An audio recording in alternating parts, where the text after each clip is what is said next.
I am Anila Ali. I stand before you as a Muslim American Pakistani, friend of the Jewish people.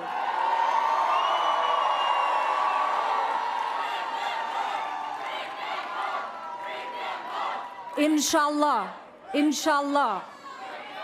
I'm here to affirm to my Abrahamic brothers and sisters that you are not alone.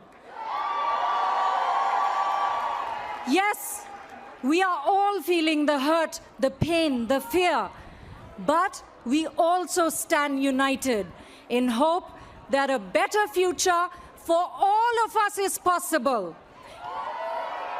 Now, my brothers and sisters and young people, in the Jewish culture, faith, we call it tikwa. And in Muslim faith, we call